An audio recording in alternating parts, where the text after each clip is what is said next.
Hello, my dear Derek and my dear Sarah, right now, because you are now two have become one flesh. I am so glad and fulfilled. I can feel the peace and the joy that you both are experiencing right now. I've known, of course, Derek for so many years, and but just seeing the pictures and reading the words and the writings of Sarah, I could just feel like I've known her for as long a time as I've known Derek as well. And but the miracle of your coming together, the miracle of your union, is mind blowing. I mean, just even thinking about today, the fact that you are both born the same day, and then your wedding today. No, no, no. This is mind blowing. This could only be packaged in heaven.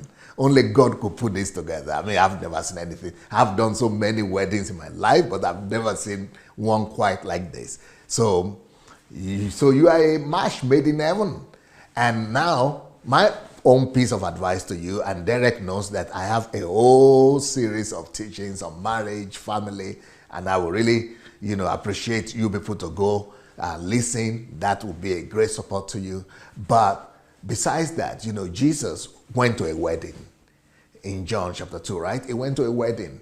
And in weddings or in marriages, just like at that wedding that Jesus attended, the Canaan wedding, there are going to be situations in life that are going to pose as challenges to us in marriage. Because at that wedding, when even with the presence of Jesus, there was still a challenge. And that is a symbolic message to all of us, that even in our own relationships and in our marriages, as we are enjoying the bliss of the love that God has given us and brought us together in, and also even with God being with us as believers, that we should face the fact and not live in denial that life is just all going to be pretty and rosy henceforth. No.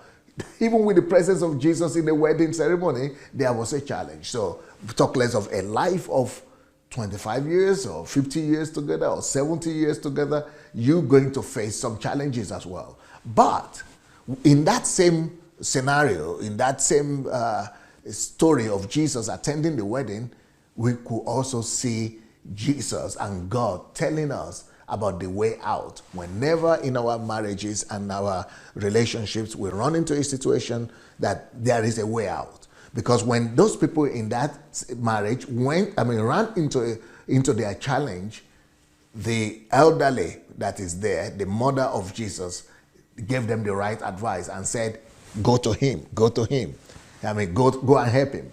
Go and help them. So they all ran to the only one solution, the third person in our marriage, in any marriage. What I'm basically trying to say is that in your relationship, as you go through life, two of you together, always remember that the third person will always be there. And that third person is Jesus. Jesus will always be there, the third person in your relationship. And whenever there is a storm or wind or rocky roads, you know what to do. Just do like the mother of Jesus did. Go and meet the author of life, the third invisible guest in your marriage, the third person that is always going to be there, that is always going to stabilize the situation. Never think that you are just by yourself, you and your wife and you and your husband. No, there is the master who brought you together in your midst. And when you rely on him rather than rely on yourself, or just relying on one another's integrity or character, but rely on his integrity, rely on his faithfulness. Don't just rely on your faithfulness, on each other's faithfulness. No, rely on his faithfulness.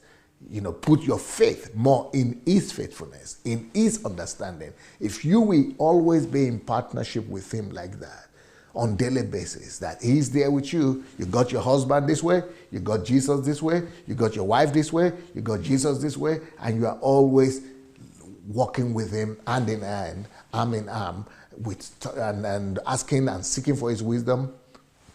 your life will always be blissful as it started today. So with all the love of my heart, I wish I could be there with you in the Philippines on this wedding, but I'm there in the spirit. And with all the love of my heart and that of my wife, Pastor Bosse, and the children, and this church here in Ukraine, we are hugging you and wishing you a happy married life. And of course, a happy birthday to you, Sarah, and a happy birthday to you, Derek. Enjoy. Happy birthday.